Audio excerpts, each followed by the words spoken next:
Bonjour à tous. Vous êtes en train de nous rejoindre sur ce webinaire organisé par le French Strict avec la présence de nouveau, parce qu'elle est régulière, de Mathieu Emelon du cabinet Emelon CPA PC. C'est un grand plaisir de parler avec lui. Pour ceux qui ne le connaissent pas, il en existe encore certains d'entre vous qui ne le connaissent pas. Mathieu Emelon est un expert comptable formé en France et il est également CPA aux États-Unis.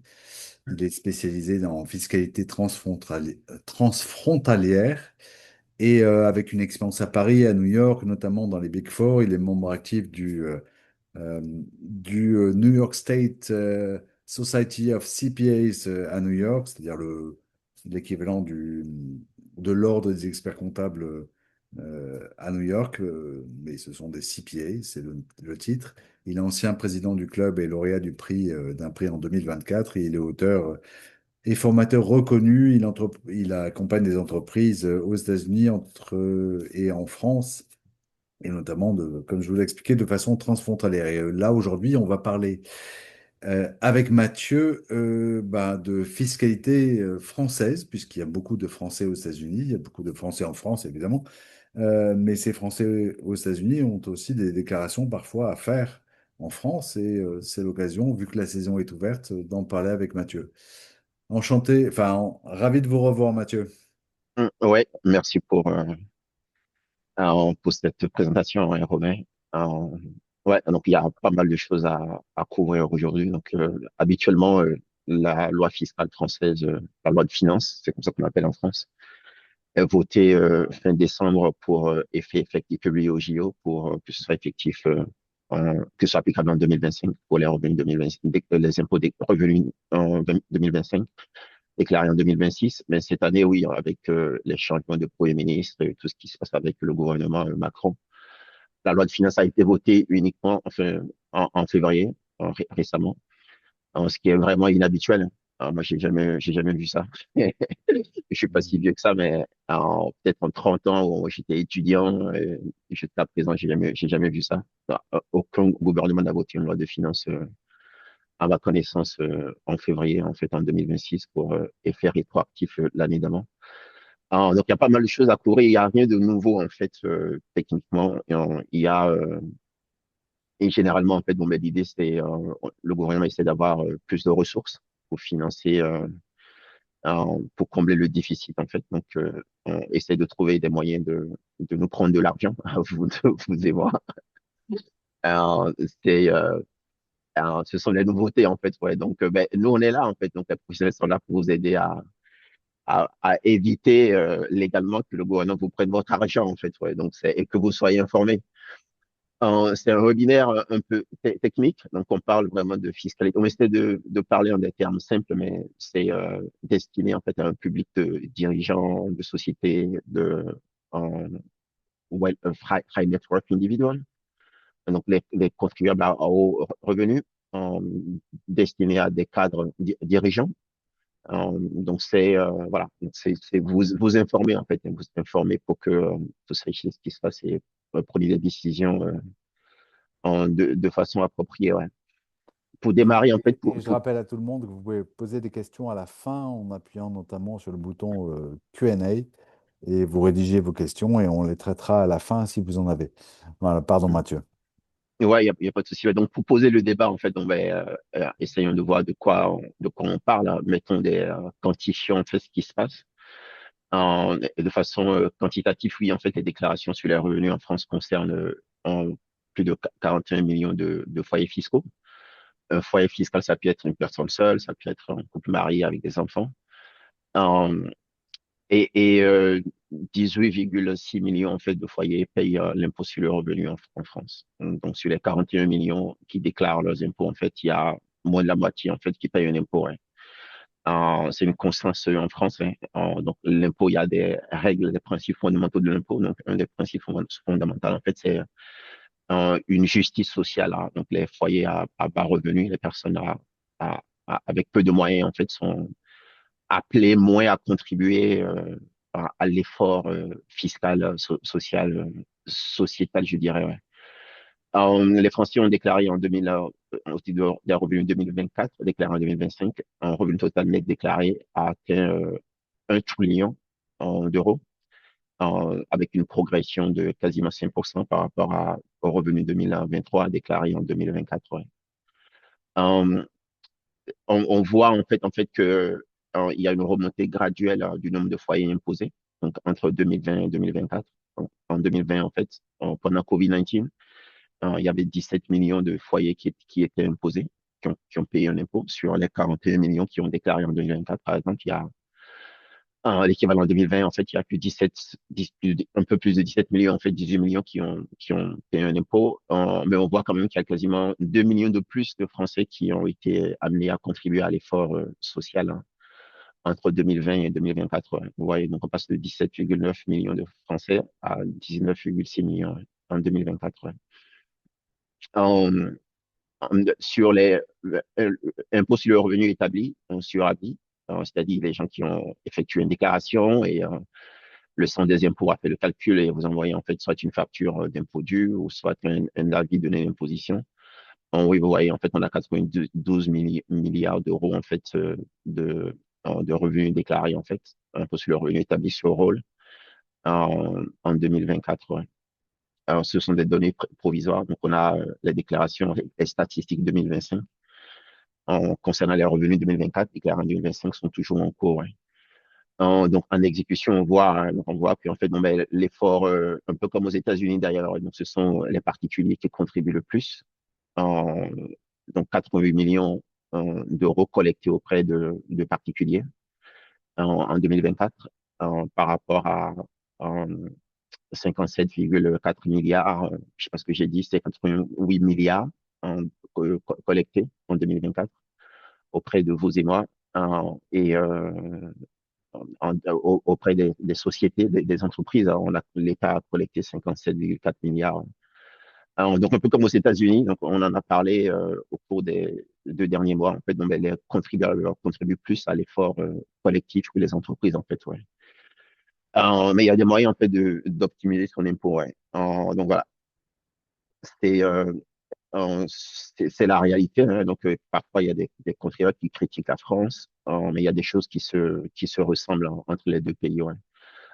Nous, comme Romain l'a souligné, on est un cabinet franco-américain, donc on fait à la fois des déclarations. Bon, c'est pas la publicité là, mais c'est juste pour poser le débat. En fait, oui, on voit, on accompagne à la fois des entreprises et des particuliers en France, donc on fait comptabilité française, déclaration française, etc. Et on fait la même chose aux États-Unis. Et on entend et on voit en fait des entrepreneurs qui veulent s'implanter aux États-Unis, des Français des entreprises américaines qui s'implantent en France. Et il y a des thématiques communes, en fait. Donc, les gens se plaignent par rapport au poids fiscal en France, les charges sociales, etc. En France, on ne peut plus rien faire. Mais vous voyez, hein, vous voyez en fait que dans l'ensemble, en fait, il y a des choses qui se ressemblent hein, quand on pose les chiffres. Et c'est rare, en fait, qu'on pose les chiffres, en fait. Ouais. Donc, voilà. C'est éducateur, à mon avis. Ouais. Euh, donc, part de l'IR hein, dans les recettes totales de l'État en 2024. Donc, recettes totales de l'État en 2024, c'est 348, quasiment 349 milliards d'euros. Et la part de l'IR, hein, l'impôt sur le revenu des particuliers, est de 25,2%. La part de l'impôt sur les sociétés est de 16,5%. Ouais, donc, c'est quand même nettement moindre. Mais impôt sur le revenu plus impôt sur les sociétés cumulées, ça représente un peu moins de la moitié des recettes totales de l'État en exécution, c'est-à-dire établies, calculées et mises en recouvrement. C'est ce que ça signifie en fait en exécution. Hein. Donc c'est un thermomètre politique des réformes, comme vous pouvez le voir. Hein. Donc 41%, quasiment 42% du budget de l'État, des recettes fiscales pardon, de l'État en fait viennent de l'impôt sur les sociétés et de l'impôt sur le revenu. D'où vient le reste? Le reste, à mon avis, vient essentiellement de la TVA. Ouais. Donc, c'est peut-être une des grosses différences par rapport aux États-Unis. Ouais. Donc, au niveau fédéral, en tout cas, ouais. Au niveau fédéral, oui, en fait, les particuliers sont imposés lourdement parce qu'il n'y a pas de TVA au niveau fédéral. Hein. Dans la profession, en fait, on en parle. Hein. il y a des particuliers qui nous posent la question et il y a pas, ça fait des années, ça fait des années en fait qu'on parle d'instaurer en fait une TVA fiscale, d'instaurer en fait une TVA au niveau fédéral aux États-Unis et à mon avis, il y a peu de chances que ça voit le jour, que ça voit le jour, que ce projet en fait voit le jour. Donc, on va continuer en tant que particulier aux États-Unis à contribuer. Juste pour faire le parallèle, hein, puisqu'on connaît en fait les deux côtés, pour recadrer un peu le débat en fait et prendre un peu de hauteur, hein, parce que quand on critique encore une fois trop la France, c'est ce qui se passe en fait, ouais. Voilà. Ce qui coûte le plus cher en France, en fait, c'est un autre débat, c'est quand on emploie du personnel, quand une entreprise emploie du personnel. Ben oui, il y a des charges patronales. En fait, les charges patronales représentent 45% généralement du salaire brut. Aux États-Unis, la part patronale, c'est 10%. La part patronale, en fait, c'est 10%. Mais ce que je dis, en fait, aux chefs d'entreprise, ce que je souligne, généralement, en fait, oui, c'est que nous, quand on fait des bulletins de paye en France et des bulletins de paye pour nos clients entreprises aux États-Unis, la différence, en fait, entre les 10% de charges patronales aux États-Unis et les 45% en France, c'est que oui, en France, on vous impose d'avoir une mutuelle pour votre employé, on vous impose d'avoir une retraite complémentaire de base obligatoire. Si vous êtes cadre, vous avez l'AGIRC, la retraite AGIRC, la retraite ARCO. Vous avez la retraite de base, la sécurité sociale. Vous avez plein de choses en fait qui sont optionnelles aux États-Unis, mais qui sont obligatoires en France. Quand on voit des salariés, on a quelques salariés de Google, on a quelques salariés en fait de start-up, on a des salariés de L'Oréal, pour qui on fait des déclarations d'impôts aux États-Unis. Euh, la plupart des entreprises, en fait, pour attirer des hauts talents, ben, offrent tout ce qui est optionnel aux États-Unis. Exemple, en fait, 401k, HSA, qui sont l'équivalent de la mutuelle. Et quand on ajoute tout ça, en fait, sur le bulletin de paye, donc, qui est normalement optionnel aux États-Unis, oui, on arrive à des taux, en fait, plus élevés que le taux français ou des taux aussi comparables en termes de charges patronales que par rapport en France. Et par rapport à tout ce qui est mutuel, en fait, une des grosses différences par rapport à la France, c'est que comme notre président actuel américain l'a souligné, hein, oui, les médicaments coûtent plus cher aux États-Unis qu'en Europe. Et on vous rembourse quasiment rien, parce que vous avez en fait un deductible, la part que vous devez payer en fait en mode que votre compagnie d'assurance, votre mutuelle, hein, ne vous rembourse quoi que ce soit. Alors, ben, cette quote-part, en fait, est tellement élevée, en fait, que bon, ben, voilà, en fait, vous ne payez, enfin, vous payez tout, quoi, en fait. Vous payez sauf si vous êtes hospitalisé, ce qu'on ne vous souhaite pas, sauf si vous avez, en fait, des frais médicaux de plusieurs milliers de dollars. Dans ce cas, en fait, bon, ben oui, votre assurance, votre mutuelle va intervenir, hein. Mais généralement, vous payez l'assurance, vous payez la mutuelle pour rien, en fait. Donc, pour cadrer le débat, ce sont certaines des différences qu'on observe, ouais. En- Ceci étant, en fait, oui, on a toujours un déficit public en France, comme aux États-Unis d'ailleurs, hein. Donc, c'est encore des points communs. Déficit public français en 2024 est de quasiment 170 milliards d'euros. Ça représente quasiment 6% du PIB en 2024. Et vous voyez, en fait, le déficit continue à, à progresser, ouais. Entre 2022 et 2024, en fait, vous voyez la progression est de 7% en gros, ouais. Euh, Là, quand on compare, quand on utilise en fait une autre métrique, donc au sens Maastricht, euh, à la fin 2024, en fait, la dette publique est de 3,3 trillions d'euros, soit en 113% du PIB, ouais. Encore une fois, oui, donc on a affaire à ce type de situation aux États-Unis également, ouais. Donc, c'est comparable, ouais. Et la réforme, en fait, bon, mais tout ce qui se passe en 2026, toutes les nouveautés 2026, en fait, visent essentiellement, en fait, à trouver de l'argent, des ressources, pour endiguer le déficit fiscal, en fait, ouais, qui continue de progresser, ouais. Donc, voilà. Donc, on essaie de trouver, en fait, des poches, des niches fiscales, en fait, de façon à, à combler, à renflouer la caisse de l'État, ouais.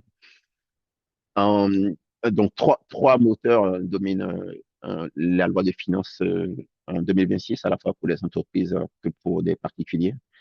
Comme je le disais, en fait, le rendement, donc on trouver des moyens, mais on ne cherche pas en fait à câbler tous les contribuables, hein. Donc, c'est des mesures ciblées et sécurisé de façon en fait à ce que on évite ce qu'on appelle les loopholes, hein. On évite des failles, des trous, pour que les gens trouvent des moyens d'éviter de payer les nouvelles mesures, nouveaux impôts en fait qui figurent dans la loi de finances 2025 pour 2026. On va parler en fait de la contribution différentielle. Il y a beaucoup de contributions en France et en France on contribue. On est le pire de la contribution. On a la contribution sociale généralisée qui date d'il y a longtemps, que j'ai appris à l'école et qui dure maintenant et qui est un des moyens efficaces de l'État en fait de trouver de l'argent. Donc contribution sociale généralisée CSGS, CSG, contribution au remboursement de la dette sociale, CRDS, contribution de solidarité. Enfin, maintenant, depuis 2025, en fait, on a la contribution différentielle sur les hauts revenus.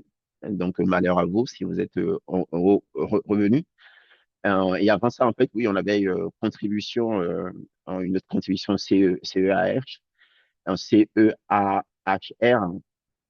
Voilà. Donc, il y a une nouvelle contribution, enfin, une contribution qui existait déjà en 2025, mais qui a été rendue permanente en 2020, dans la loi de finances 2026, là. Et il y a une contribution pour les grandes entreprises. Ils ont instauré en fait une contribution pour les holdings patrimoniales, hein. Donc là, ça peut faire mal parce que le montant pourrait être significatif. Donc voilà, ben, c'est ce dont il est question, hein, et on va essayer de passer ça en revue rapidement, ces points-là. Et vous voyez, hein, donc le problème qui se posait, c'était ça le problème, hein, le problème de la dette fiscale, de la dette, du déficit, en fait. Il faut trouver les moyens, en fait, de renflouer les caisses de l'État, ouais. Donc, la mesure la plus emblématique, en tout cas, une des plus emblématiques, en fait, oui, c'est la contribution différentielle sur le revenu, donc, qui est, en gros, en fait, un impôt minimum pour les particuliers. Mais rassurez-vous, si vous êtes un salarié et que vous gagnez, en fait, 200 000 euros par an, vous ne serez en principe pas concerné, hein, si vous êtes déjà un salaire, parce que vous payez déjà un impôt minimum de plus de 20%, en fait, de 20% ou plus. Si vous êtes un salarié, non, c'est essentiel de vos revenus viennent du salaire, vous êtes déjà imposé à plus de 20%, ouais. Donc, vous ne serez pas concerné, ouais. Donc, cette mesure concerne essentiellement des revenus exceptionnels, hein, donc ceux qui reçoivent des revenus exceptionnels type bonus, prime. Euh, Parfois, par exemple, quand on embauche des cadres à haut potentiel, il y a un bonus quand on signe le contrat. Donc, ça peut concerner ce type de bonus, en fait, ouais. Voilà, le mécanisme vise en fait à corriger un taux moyen jugé insuffisant pour certains contribuables en fait qui gagnent beaucoup et qui payent peu en fait. Ouais. Donc, comme je le disais, en fait, il y a des principes fondamentaux de la fiscalité et un de ces principes en fait, c'est la justice sociale. Ouais. Donc, la contribution différentielle, en fait, vous concerne, hein, si vous gagnez, si vous êtes célibataire, que vous gagnez plus de 250 000 euros par an, célibataire, veuf, séparé, ou divorcé. Si vous êtes marié et que vous déclarez conjointement, en fait, oui, il faut gagner 500 000 euros, en fait, pour être concerné par cette mesure. Ouais. Encore une fois, oui, si vous êtes salarié, vous pourriez être concerné, mais normalement, vous ne devrez pas devoir de l'impôt, ouais. Cet impôt, en tout cas, oui, cette contribution, ouais. Cette mesure existe depuis 2025, comme je l'ai dit, et ça a été rendu une mesure pérenne dans la loi de finances 2026. Et l'idée, en fait, c'est que ça n'existe pas tant qu'on ne passe pas à moins de 3% du déficit. Le déficit ne passe pas à moins de 3% du PIB. Ouais.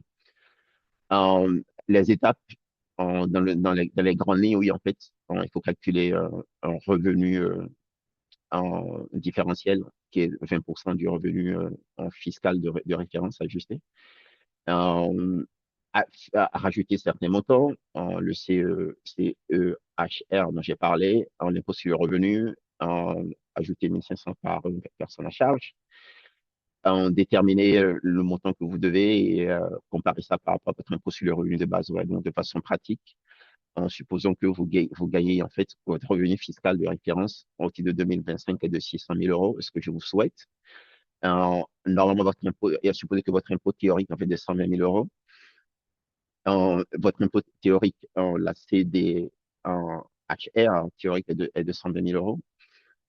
Et 120 000 euros, en fait, c'est 20%. Donc, on estime, on veut, en fait, que vous payez au minimum 20% de 600 000 euros. En fait, c'est ça l'idée, ouais. Il ne faut pas que vous payez avec 600 000 euros, que vous payez moins de 20%, ouais, d'impôt. Donc, on souhaite, l'objectif, c'est d'arriver à 120 000 euros d'impôt que vous payez. Mais supposez que votre impôt sur le revenu, s'il n'y avait pas de CDHR, soit de 95 000 euros, et que vous avez payé en fait le CEHR, qui est la contribution exceptionnelle sur le au revenu en fait, donc qui existe également. Hein. Donc il y a une contribution exceptionnelle sur le revenu, une contribution différentielle sur le revenu, comme je le disais au début. Supposons que votre CEHR soit de 10 000 euros. Dans ce cas, en fait, on attend que vous payez 120 000 moins 95, moins 10 en fait, ouais. Donc, il faut que vous payez 15 000 euros de plus pour arriver à 120 000, ouais. Donc, c'est ça la mécanique, ouais. Voilà. Il y a des ajustements, des retraitements. Je ne vais pas rentrer dans le détail parce qu'on n'aura pas le temps. Il y a pas mal de choses à couvrir. Euh, et comme je le disais, oui, en fait, bon, les salariés, normalement, si vous êtes employé, vous payez déjà normalement plus de 20% d'impôts sur le revenu, ouais. Cette situation se rencontre typiquement si vous avez des bonus exceptionnels. Il y a des arbitrages à faire. Donc, si votre situation familiale change au cours de l'année, donc si vous divorcez, si vous mariez en fait en cours d'année, pareil en fait si vous arrivez en France ou que si vous partez de la France et que vous gagnez plus de 150 000 euros, il faut voir en fait comment tout ça se goupille en fait. Ouais. Donc, il faut anticiper, notamment parce que on attend de vous en fait que vous payez un acompte. Exemple, en fait, si vous devez 40 000 euros de contribution différentielle au titre de 2026, revenu 2026 déclaré en 2027, ben, on attend en fait que vous estimiez à l'avance que votre impôt sera au minimum de 20%, l'impôt par rapport à l'ensemble de vos revenus, que vous allez payer en fait 20% d'impôt minimum. Si c'est pas le cas, en fait, bon, ben, il faut que vous payez l'impôt, vous payez un acompte au titre de la contribution différentielle de 38 000 euros avant la fin de l'année en décembre. Moi, c'est entre le 1er décembre et le 15 décembre. Ouais. Ce qui est un peu technique. Même les entreprises, en fait, parfois ont du mal à prévoir leur budget et leur profit pour déterminer le montant de la compte qu'il faut qu'elles qu'elles payent, en fait. Ouais. Euh, donc, parlez si vous gagnez si vous gagnez bien votre vie, peut-être parler à votre conseiller de façon à pouvoir anticiper. Sinon, vous allez avoir des amendes si vous ne payez pas le montant de la compte attendu de vous par rapport au titre en fait de la contribution différentielle sur les hauts revenus. Ouais. Donc voilà, c'est comme on vient de le dire, hein, ça suppose une discipline, enfin, ça suppose que vous soyez discipliné et que vous ayez un budget, en fait. C'est un peu comme une entreprise, ouais. Si vous êtes concerné, ouais, par ces mesures. Ouais. Euh, donc parlons maintenant en fait, de ce qui est des changements et des nouveautés qui touchent les entreprises. Hein. Généralement, il n'y a pas de refonte générale de l'impôt sur les sociétés si vous êtes une entreprise imposée à l'IS. Si vous êtes associé d'une entreprise imposée à l'impôt sur le revenu, donc tout ce qu'on vient de dire en fait vous concerne. Hein. Et dans une troisième partie, on parlera en fait de l'impôt sur le revenu, des nouveautés qui touchent les particuliers également. Mais ce qu'on vient de voir, en fait, la contribution différentielle vous concerne. Hein. Donc, si vous êtes associé, par exemple, d'une SARL imposée à l'impôt sur le revenu, ou si vous êtes associé d'une société en collectif, SNC, alors, des choses comme ça, oui, en fait, dans tout ce qui est impôt sur le revenu des particuliers vous concerne. Ouais. Donc là, pour les mesures concernant les entreprises soumises à l'impôt sur les sociétés, c'est ce dont on parle en ce moment. Il n'y a pas, encore une fois, il n'y a pas de changement fondamentaux. Il y a des mesures qui ont été rendues en définitif, en pérenne. Et une de ces mesures, en fait, c'est la contribution exceptionnelle sur les bénéfices. Donc, ça a été créé par la loi de finances pour 2025 et a été reconduite pour 2026 pour les raisons qu'on a évoquées. Hein. Donc, on cherche l'argent pour combler le déficit euh, fiscal qui continue à progresser. Donc, les modalités de calcul de paiement de l'impôt demeurent inchangées. L'assiette, comment on détermine euh, cet impôt, en fait, le mécanisme reste inchangé. En fait, la mesure a été reconduite pour 2026. Ouais. Vous êtes concerné, si vous êtes une entreprise, vous êtes concerné, votre entreprise est concernée par cette mesure si en- vous avez plus de un, 1 milliard d'euros en fait de chiffre d'affaires. euh, et on attend en fait que vous payiez 98% de cette contribution avant la fin de l'année. Ouais. Donc, un exemple chiffré, en fait, vous êtes une société A, votre chiffre d'affaires 2026 est de 1,58 milliard d'euros. Il y a un mécanisme de listage. Pardon. Donc, le mécanisme de listage s'applique. Et votre taux effectif, donc ça conduit à un taux effectif d'imposition de 16,48%. Euh, et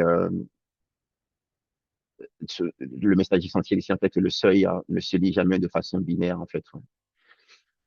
Donc voilà, donc on vous souhaite d'avoir une entreprise, en fait, qui a un chiffre d'affaires de plus d'un milliard d'euros, en fait, plus d'un milliard et demi d'euros.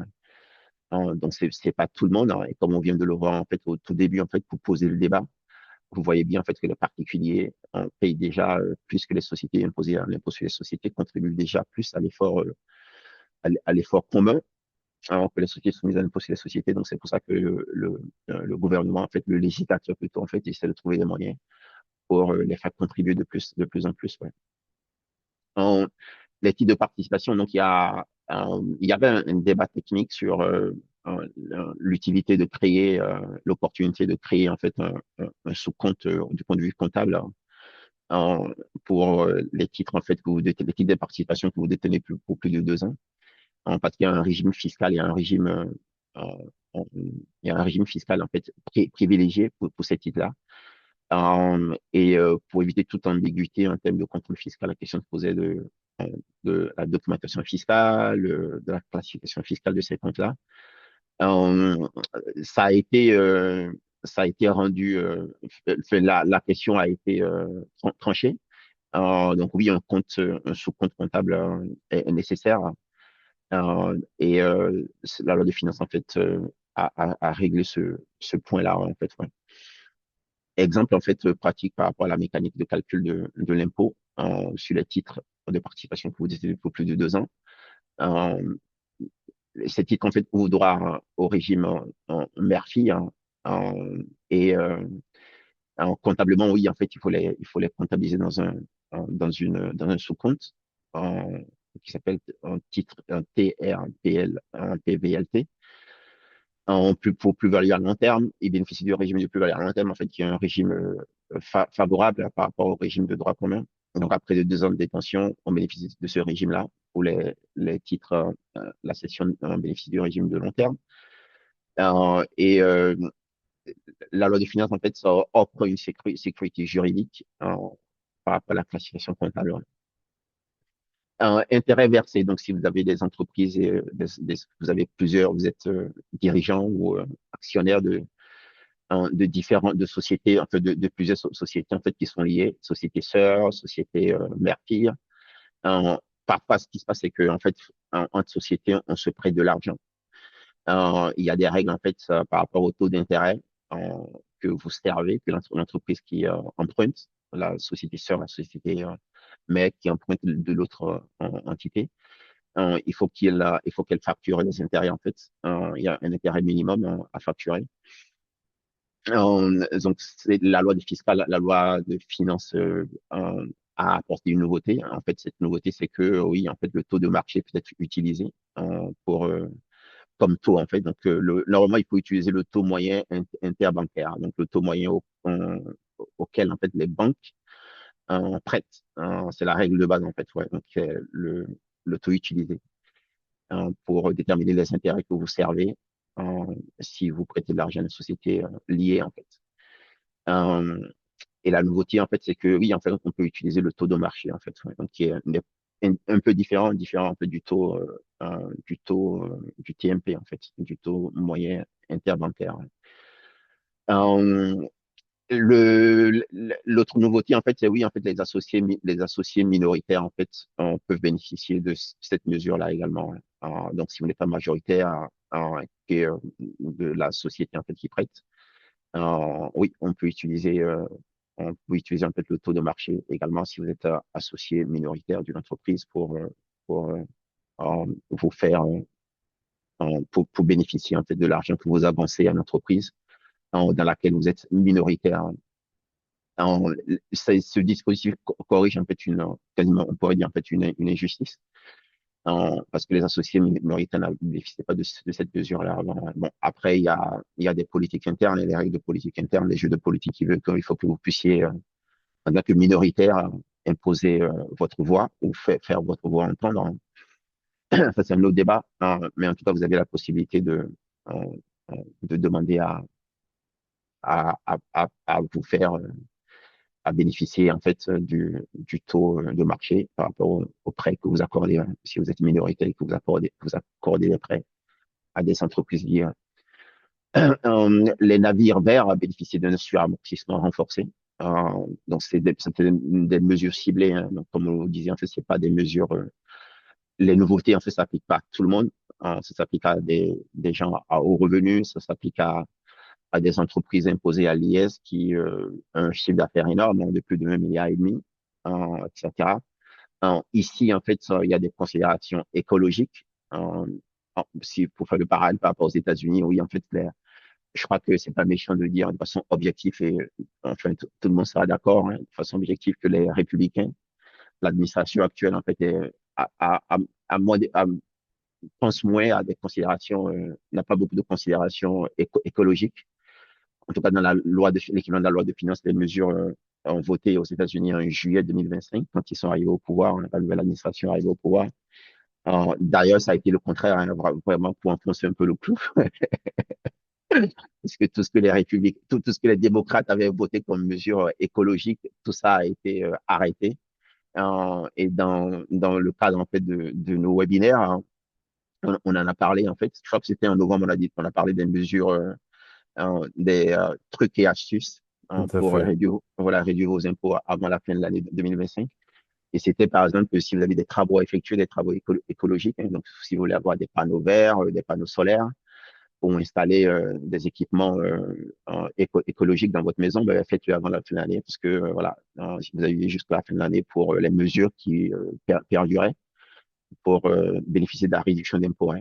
En France, c'est un peu le contraire en fait. Donc si vous avez un bateau, ce que je vous souhaite, hein, vous avez la possibilité en fait de réduire vos impôts en bénéficiant du suramortissement. De façon schématique, l'amortissement, c'est que le prix de revient du bateau en fait est étalé sur plusieurs années en fait. Ouais. Donc c'est pas, on ne déduit pas d'emblée, hein. C'est comme si vous achetez une maison que vous louez. On considère que vous achetez la maison, vous achetez une partie de la maison tous les ans en fait. Ouais. Donc voilà, donc c'est ça l'amortissement dont on parle, hein. Donc supposons que vous ayez investi 10 milliards en, d'euros en fait, en bateau ou autre. Euh, le taux de base est de 75% et vous bénéficiez en fait, si vous êtes une PME, euh, le taux, vous avez une majoration de 90%. Si vous êtes une petite entreprise, alors, ça veut dire un taux majoré de 97,5%. Ce qui fait que en fait, bon, ben voilà, vous avez vous déduisez plus en fait, ouais, et le taux de rendement interne, hein, du bateau que vous achetez pour faire, ça peut être des bateaux que vous achetez pour faire des navettes, hein. Quand j'étais en France, j'ai travaillé sur un client, un de nos clients, en fait, ça, à la concession Calais-Douvres. Donc, ils font la navette Calais-Douvres par transport par mer, sur bateau. Et voilà, on était le commissaire au compte. Mon employeur était le commissaire au compte. Et j'ai été sur le bateau et j'avais la tête qui tournait, mais ça fait partie de notre métier. Donc, notre métier, c'est pas que faire des déclarations d'impôts, rester dans nos bureaux. On va parfois sur des bateaux, enfin, ouais, c'est un métier intéressant. Euh, il faut qu'on puisse avancer. Donc, les fonds commerciaux, donc effectivement, si vous achetez un commerce, hein, pour, voilà, pour développer votre business ou pour démarrer votre activité, généralement en France, en fait, on achète un fonds de commerce. Aux États-Unis, on n'achète pas forcément un fonds de commerce, cette notion n'existe pas. Il y a la possibilité en fait d'amortissement fiscal en fait des fonds commerciaux acquis. Cette mesure a été prorogée jusqu'au 31 décembre 2029. Je crois que c'est une bonne chose parce que ça peut coûter cher en fait. Ouais.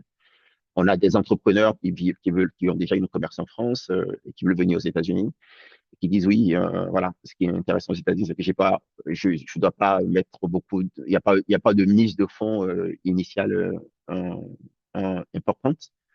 Aux États-Unis, pour démarrer une activité, pour acheter un fonds, parce qu'il n'y a pas l'obligation d'acheter le fonds de commerce en fait. Ouais. Euh, voilà. Donc c'est pour vous aider. Si vous êtes entreprise et que vous avez les moyens, en fait, oui, pour aider les artistes. Donc, il y a une mesure fiscale, en fait, de déduction spéciale jusqu'au 31 décembre 2028 concernant des œuvres originales, en fait, d'artistes vivants ou certains instruments, en fait, que vous prêtez à des artistes. Par exemple, si vous êtes une grosse entreprise et que vous avez les moyens de vous acheter un piano, donc, vous pouvez avoir un gros piano, en fait, acheté pour l'entreprise qui est en exposition. Je pense aux grands groupes de luxe.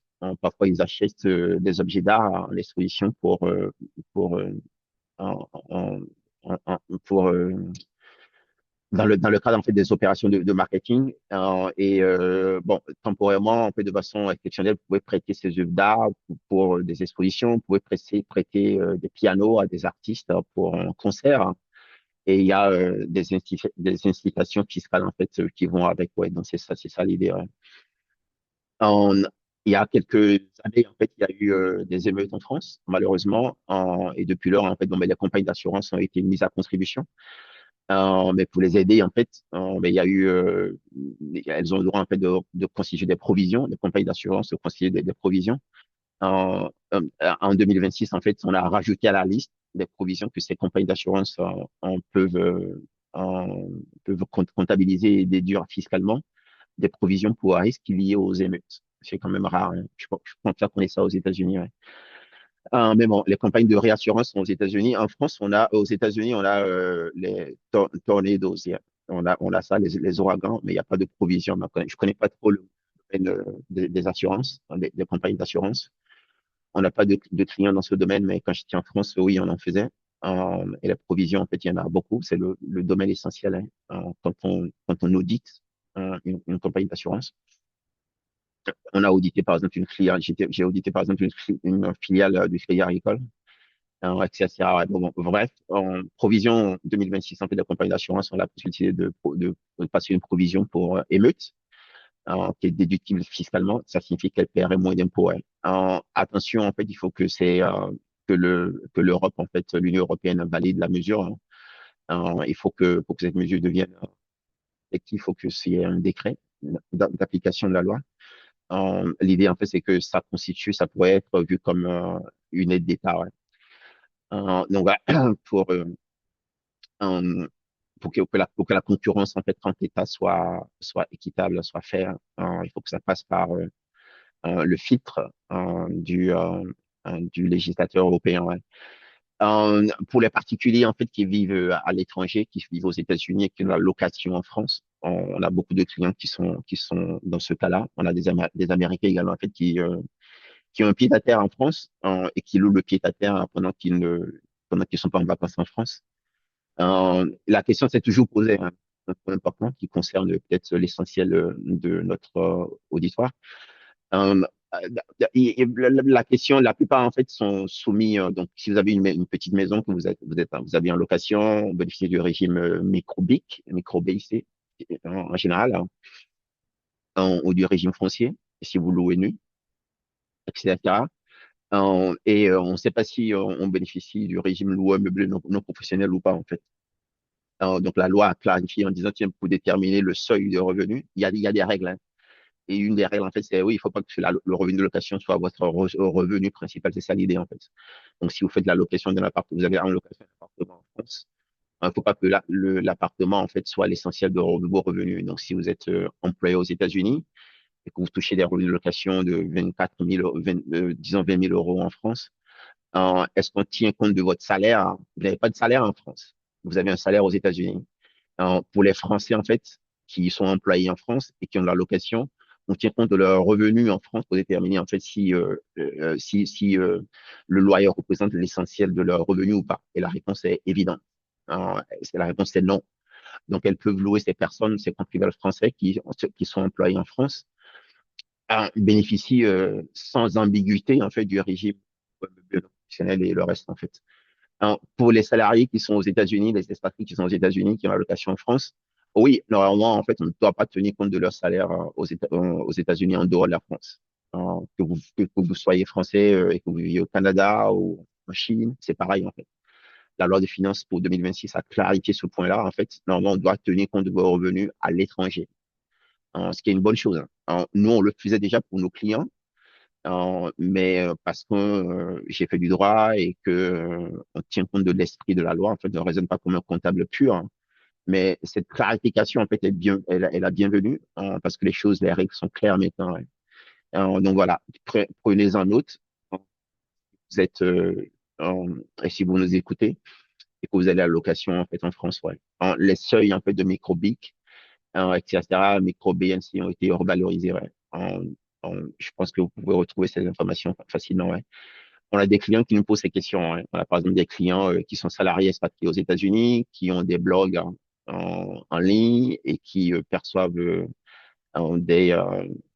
revenus de Google Ads, des choses comme ça en fait. Donc c'est pas des questions anodines, hein. Donc ça peut vous concerner, hein. Ça concerne la majorité des expatriés, des clients du contribuable moyen, comme on le dit en fait, ouais. La taxe sur les salaires, en fait, ça concerne les associations qui payent pas l'impôt sur le revenu, en fait. Donc, les seuils sont revalorisés, euh, mais la revalorisation reste modérée, en tout cas, ouais.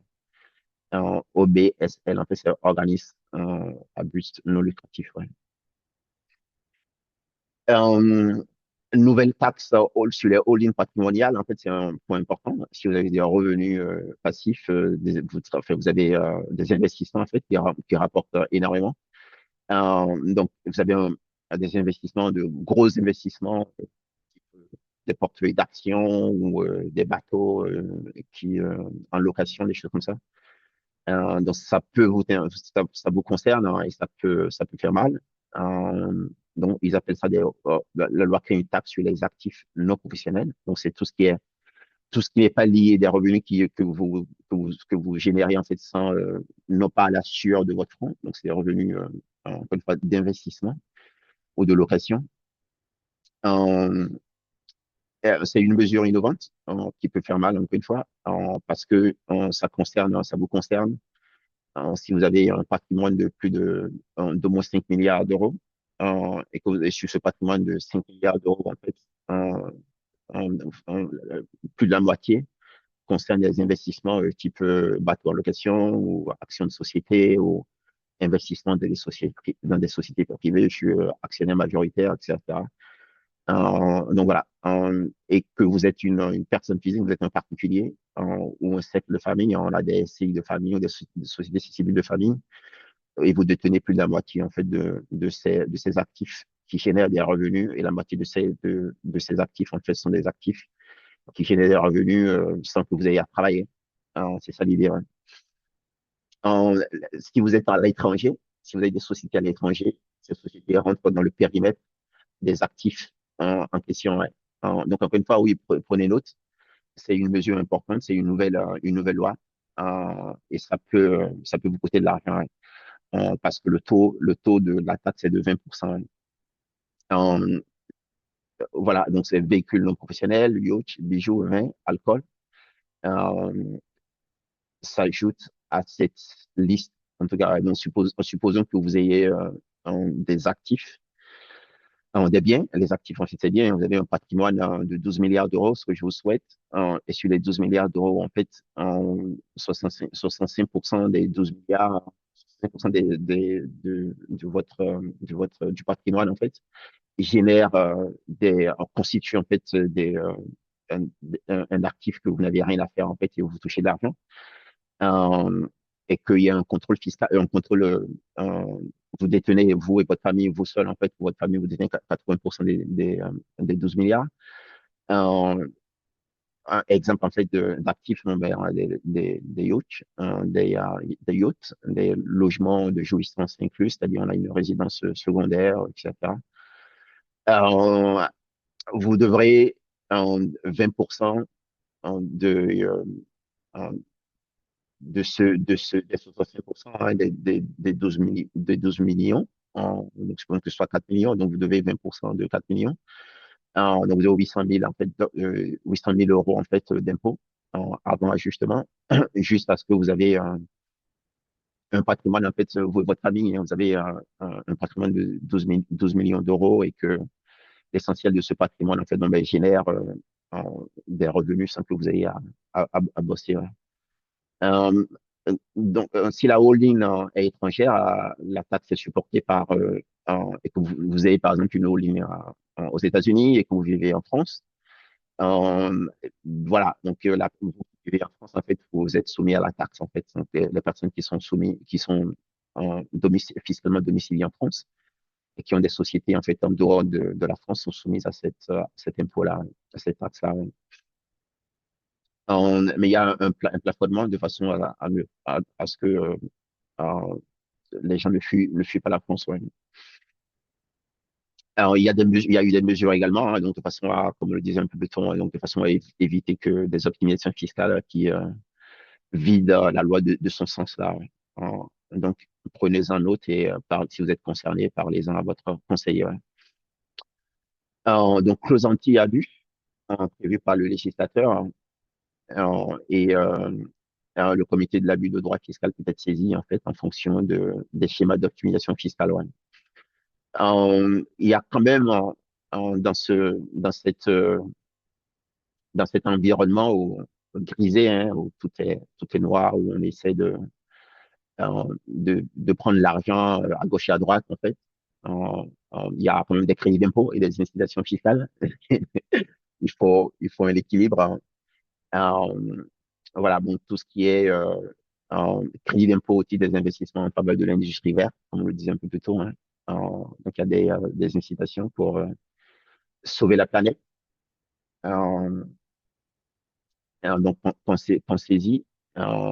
Donc, tout ce qui est crédit d'impôt industrie verte a été prolongé jusqu'au 31 décembre 2028. Et tout ce qui est en fait aide pour développer des industries type pour développer la recherche et développement, pour inciter à la recherche et développement. Donc, il y a des incitations fiscales, hein, des crédits d'impôt. En tout ce qui est audiovisuel, alors, donc pour inciter en fait à faire tournages en fait en France. Que vous soyez à Hollywood et que vous voulez faire des tournages en France, en fait, il y a des possibilités d'économiser de l'argent ouais, de l'impôt des tournages en France ou en investissant dans l'industrie verte en France. Ouais. Alors, donc, vous avez un exemple là. Si vous investissez 120 millions, vous pouvez économiser en fait jusqu'à 18 millions d'euros en fait d'impôts en, en faisant des choses en France. Ouais. Il y a des majorations si vous êtes une petite et moyenne entreprise. Ouais. Si vous faites de la recherche collaborative, hein, on a des emplois et des clients hein, qui disent oui, en fait, dans le domaine de la tech, qui disent oui, on ne peut pas concurrencer Google et Apple en Californie. La Californie, c'est l'État où l'essentiel de la recherche aux États-Unis se fait. New York vient en deuxième ou en troisième position. Donc, en fait, du coup, en fait, bon, mais, parce qu'on n'a pas les moyens de payer les salaires hein, que Google paye, les stock options ou les RSU ou les remboursement de mutuelles, etc. Donc, en fait, pour les 401k, donc on va en France, on embauche en France, on fait la recherche en France. Donc, il y a une incitation fiscale et on a des clients qui ont un crédit d'impôt en recherche, qui sont en France, qui font la recherche, et qui ont des crédits d'impôt. En tout ce qui concerne, en fait, le crédit d'impôt pour les investissements en Corse, à mon avis, ça existe depuis que j'étais étudiant, les crédits d'impôt pour la Corse. Donc voilà, ça continue jusqu'en 2028 et ce sera prorogé en 2028 pour 2020, 2030, 2038, etc. Investissez encore, s'il vous plaît, hein, si vous voulez réduire vos impôts. Et sans blague, il y a beaucoup de SCPI qui ont des dispositifs d'investissement dans l'immobilier en Corse, ouais. Et il fait beau en plus en Corse. j'ai pas eu l'occasion d'aller en Corse, d'aller à la plage en Corse quand j'étais en France, parce que j'étais étudiant, petit étudiant, et je travaillais pendant l'été, ouais. Enfin, bref, donc il y a tout ça. Tout ce qui est carburant vert pour le domaine aéronautique, vous voyez, donc on pense vraiment large en France. Donc le carburant vert pour tout ce qui est aéronautique, et ça s'appelle SAF, en Steppe Aviation Fuel. Sur notre site emlonCP.com, en fait, il y a la communication sur tout ça. Ouais. Je connaissais pas, mais en préparant la documentation, en fait, oui, j'ai appris tout ça, en fait. Ouais. Donc voilà, la loi de finances 2026, en fait, il y a des crédits d'impôt si vous êtes dans le domaine aéronautique, vous travaillez chez Air France, Lufthansa, parlez à votre boss. Hein, mais à mon avis, ils le savent déjà. Ou si vous êtes dirigeant, comme on l'a dit, hein, c'est un webinaire plutôt pour des dirigeants de société, des cadres, des hauts cadres dirigeants, mais aussi pour des particuliers, comme on l'a vu un peu plus tôt. Hein, donc, si vous êtes expatrié, que vous avez de l'allocation en France, il y a des mesures qui vous concernent. Ouais. Pour les particuliers, en durcissement de certains montages patrimoniaux, en type apport cession de titres, plus-value de cession, déficit foncier, PER. Tout ça, on a des clients qui viennent à nous avec ce type de sujet. Ouais. Donc, ne pensez pas que ce soit réservé à une élite, en fait. Ouais. Exemple, là, récemment, on a quelqu'un qui a vendu la société qu'elle a héritée de son père. Apparemment, elle est d'origine brésilienne et son père a une société en France. Et son père est décédé et lui a légué la société. Elle a vendu la société parce qu'elle ne peut pas gérer la société. Elle a touché une plus-value de plus de 2 millions d'euros et son copain est américain. Et ils envisagent en fait à l'avenir, à terme, en fait, que l'épouse qui est en France, enfin l'épouse, la copine qui est en France, vienne aux États-Unis un jour hein, et se poser la question de bon voilà. Et pour réduire les impôts, en fait, mais la, la cliente en fait qui a hérité du business de son père, décédé en fait a fait des montages, des optimisations fiscales, des investissements défiscalisants, etc qu'elle doit garder pendant un certain temps. Et donc, c'est pour ça que avant de décider d'investir pour optimiser fiscalement la plus-value de 2 millions, oui, ils se posaient des questions. Ouais. Donc, on leur a expliqué, en fait, ouais, les conséquences si un jour, en fait, l'épouse, la copine devait venir aux États-Unis. Ouais. Donc, voilà. Donc, à compter de l'IR 2026, l'option pour le barème progressif à l'IR, si vous avez des plus-values, en fait, devient révocable. Donc, vous pouvez changer en fonction de ce qui vous arrive, en fait, voir si c'est plus intéressant pour vous, en fait, d'opter pour un impôt forfaitaire, hein, ou si c'est mieux pour vous, en fait, d'opter pour le barème hein, à l'IA, en fait. Ouais. Donc, c'est ça l'idée. Ouais. En, en gros, en fait, bon, mais ce qu'il faut retenir, en fait, c'est que 2006, la loi de finances pour 2026 est une année, 2006 est une année de resserrement technique, pas de rupture apparente avec trois points essentiels en fait. Donc la contribution différentielle, contribution exceptionnelle. Maintenant une contribution différentielle sur les revenus. On a une contribution sur les holdings patrimoniales, hein, comme on l'a vu. Et tout ce qui est à possession de titres, bon, il y a un resserrement de l'étau hein, de façon à limiter les optimisations et que vous contribuez au renflouement des caisses de l'État.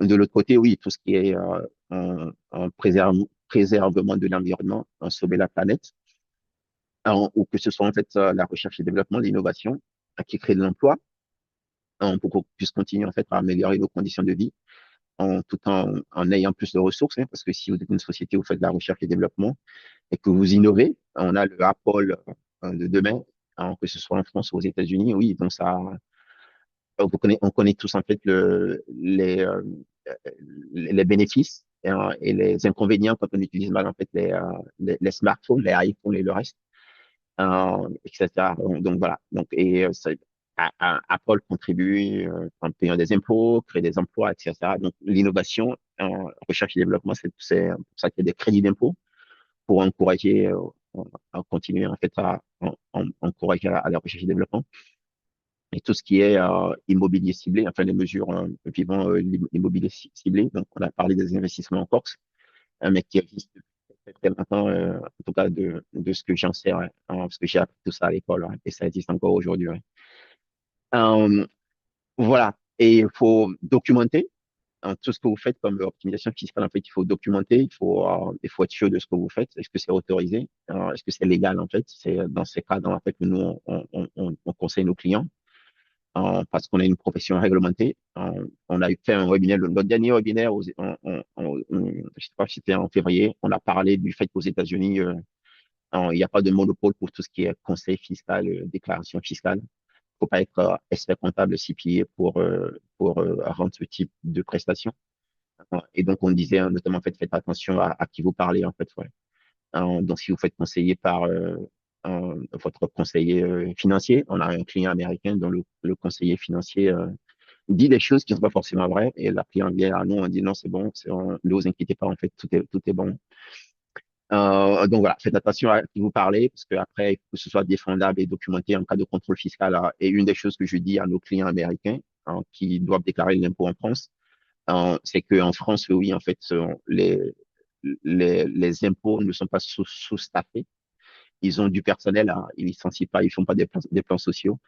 Et ce qui fait que, en gros, quasiment toutes les déclarations, à ma connaissance, les déclarations d'impôt sur le revenu, d'impôt sur les sociétés sont passées en revue, en fait, par une personne physique qui revoit vos déclarations, qui voit s'il y a des choses à corriger s'ils ont des questions, et ça va dans les deux sens. S'il y a un complément d'impôt dû, ils vous demanderont de payer la différence. Et de l'autre côté, en fait, bon, mais si vous doivent de l'impôt parce que vous avez trop payé, ils vous le rendent également, en fait, quoi. Donc, c'est un système assez transparent. Et j'apprécie la transparence et l'efficacité, l'honnêteté. Hein. Donc, voilà. Donc, on nous demande parfois, oui, c'est quoi la probabilité d'être soumis à un contrôle fiscal? On vous conseille pas sur un montage fiscal ou sur la déduction d'une dépense par rapport à la probabilité, en fait, que vous soyez contrôlé. Donc, on vous conseille parce que c'est légitime et que ça vous permet d'optimiser vos impôts. Hein. Donc, gardez tout ça en tête quand vous parlez des conseillers. Hein. Euh, Back to you, Romain Angeletti. Hein. Mais je suis là. Ouais. Euh, J'étais en train justement de vérifier quelque chose et vous avez tout à fait raison. C'est quelque chose qui me concerne et c'est assez intéressant.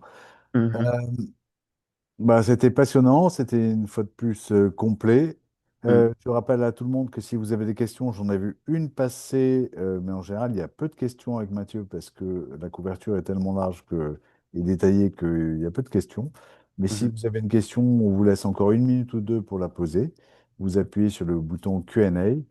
Et mhm, sinon, je vous ai mis aussi le lien qui vous permettait dans la conversation de contacter le cabinet de Mathieu Emelon, ce qui est assez facile. De toute façon, vous tapez Mathieu Emelon dans Google et vous allez sortir son website en 2 secondes. Euh, C'était complet, Mathieu, non? Enfin, mhm, j'imagine que vous en avez encore sous le pied, si on peut rentrer dans le mhm, détail, mais mhm. je pense que ça suffit, non?